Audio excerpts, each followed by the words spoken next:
All right, thank you all so much. As you've heard already, my name is Laura, and I am an attorney and advocate at the ACLU of Massachusetts. I'm an immigrant, and I've been working on immigrant rights for about 15 years now. And one of the things that I love to do as part of my job is to work with advocates and municipalities to create policies at the very local level that will protect immigrants in your communities and will sort of separate your community from what's happening at the federal level. Or as we like to call it, when they go low, we go local. Because nothing is moving, in Congress right now, for better or for worse. There will be no legislation on immigration anytime soon. And so we still have this situation that affects us every day and affects people at a very, local level, at a very day-to-day level. So we focus on cities. Also on the state level, which I'll get to in a minute, but the idea of welcoming communities, safe communities, even sanctuary cities. So what is this all about? I want to give a little bit of context about why this issue comes up at all. And that's because we have about 14 million undocumented people in the United States, plus millions more who have status but are deportable. So you might have a green card, but it may have committed a criminal infraction and then be deported. ICE no longer prioritizes classes of immigrants as they did under the Obama administration. They were deporting millions of people, but they were prioritizing those who had criminal records for the most part. Now everybody's fair game. If you're out of status, if you have a crime in your past, you are fair game to be deported. And the goal is just to deport as many people as possible. In order to do that, ICE needs to find people. How do they do that? They have ICE agents, they have customs agents, certainly. But they can't just stop everybody, on the street and ask for their papers. That's not the society that we live in. So what do? They rely on local law enforcement. This is a quote from the Department of Justice lawyer in a case called Commonwealth versus Lunn here in Massachusetts, where he said, in our system of dual sovereignty, the United States' ability to enforce immigration law depends upon the cooperation of state sovereigns and their municipal law enforcement agencies. So it's very much contemplated that local agencies, especially local police, will work hand in hand to help find people to deport. So anytime you're arrested, for example, anywhere in the country, if you're fingerprinted, which most of the time you are when you are arrested, those fingerprints immediately go to ICE, Immigration and Customs Enforcement. That's something that the Winchester Police, Medford Police, nobody can do anything about because that is a federal program that is out of our control, but that's how they find people. And then they rely on police to give them more information to help them track these people down. Okay.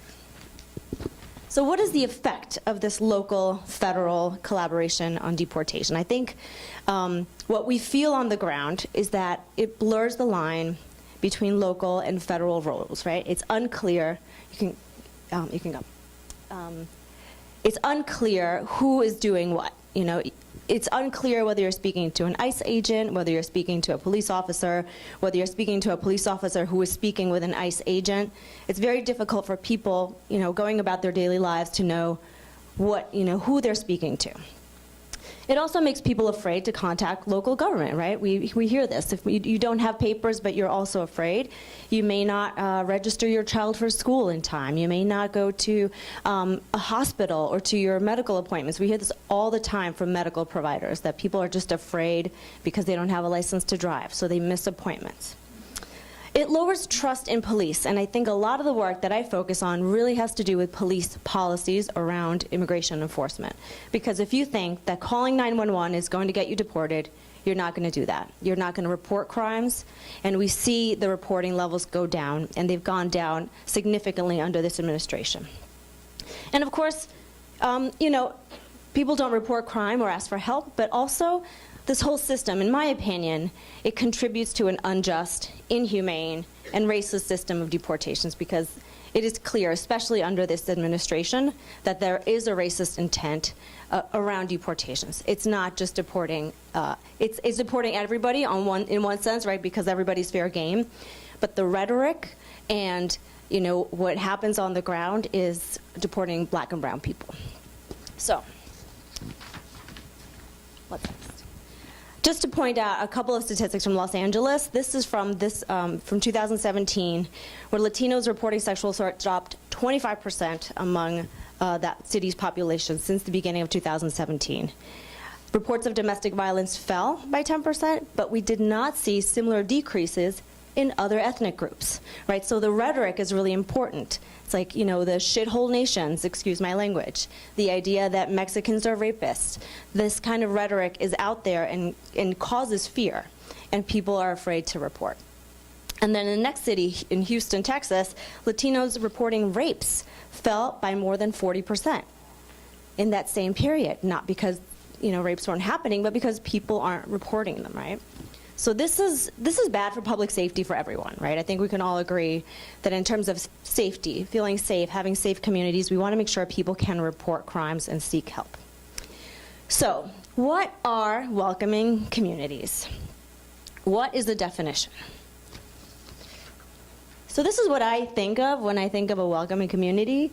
I think of rainbows, I think of people holding hands, diversity, because as a legal matter, there is no one definition.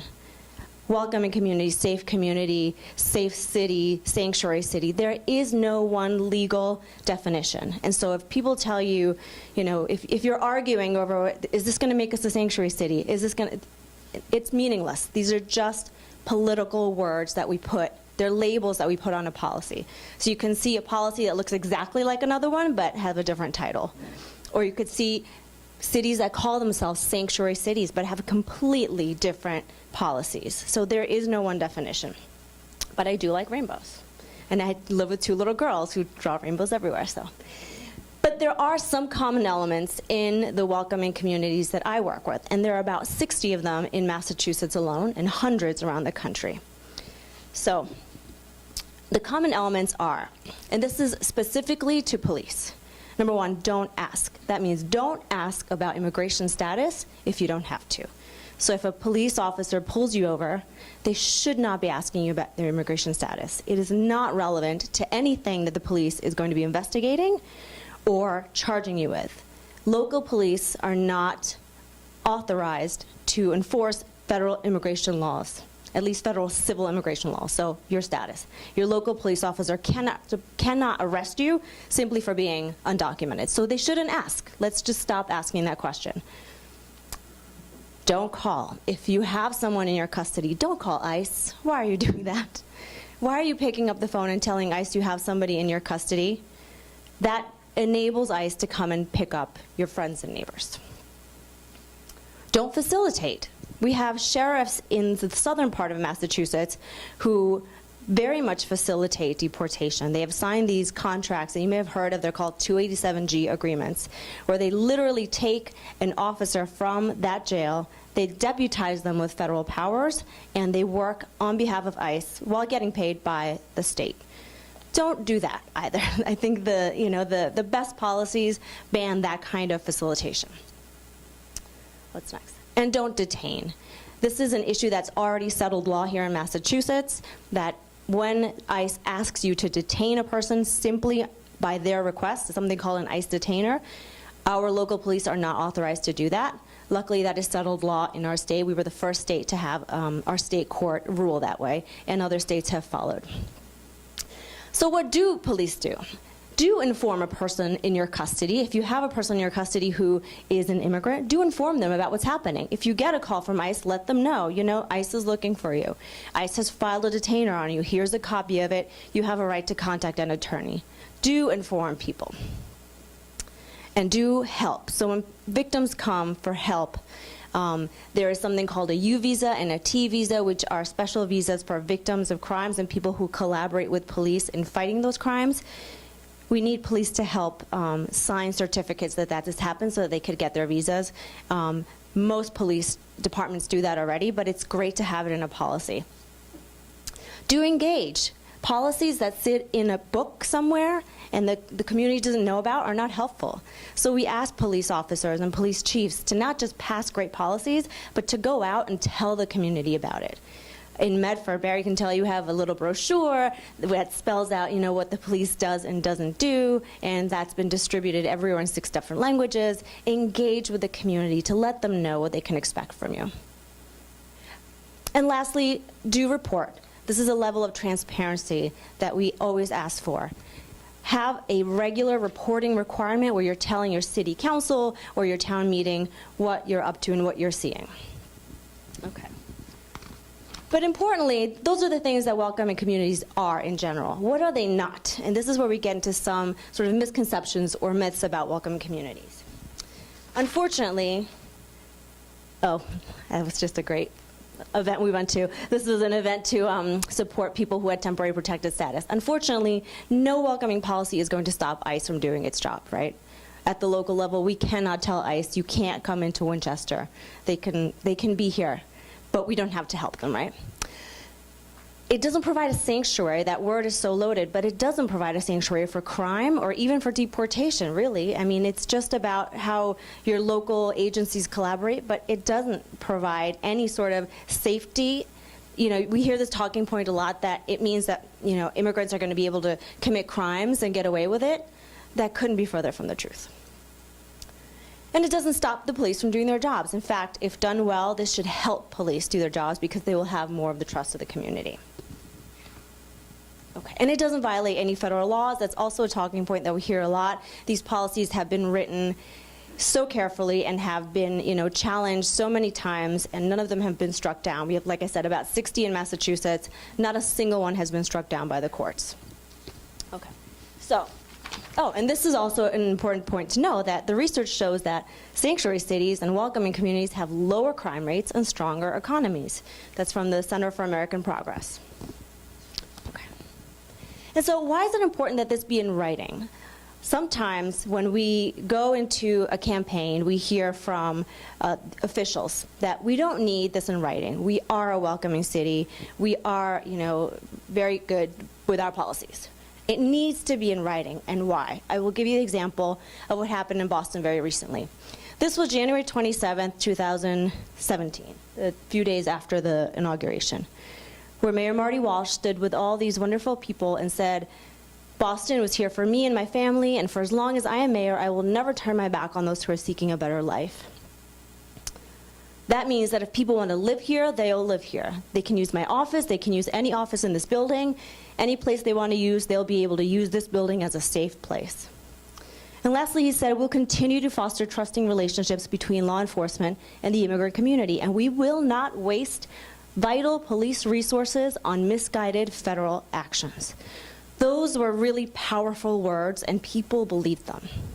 Years later, things happen, things come to light, and we find out through a public records request and subsequent lawsuit that in fact the Boston police had something called a Boston Police ICE Task Force under a memorandum of understanding signed by Commissioner Evans, previous Commissioner Evans. There was at least one officer who was tasked on this task force, not yet, sorry, and who was working hand in hand with ICE. So we have emails back and forth. We have call logs back and forth. This person was taking shifts from ICE officers and getting reimbursed. He would just call ICE and say, I've arrested this person. He has a couple of priors. You should check him out. Facilitate, the ICE arrest of people that, he came into contact with. It's even possible that he facilitated arrests at courthouses. One of the emails mentions this happy hunting title comes from an email where the ICE officer is saying, you should go pick up this guy. He's going to be in court next Tuesday. Happy hunting. And he gives them all the information to go and arrest the person. That is exactly the opposite of what Mayor Walsh has said. And so because Boston did not have a policy in writing, we relied on the words of the mayor and the words of the police chief, and they were not true. So it's important that not only these policies be in writing, but that they be implemented and that we follow up and make sure that, they're followed. Okay, and so the next little map, I just want to let you know that this is your communities over here.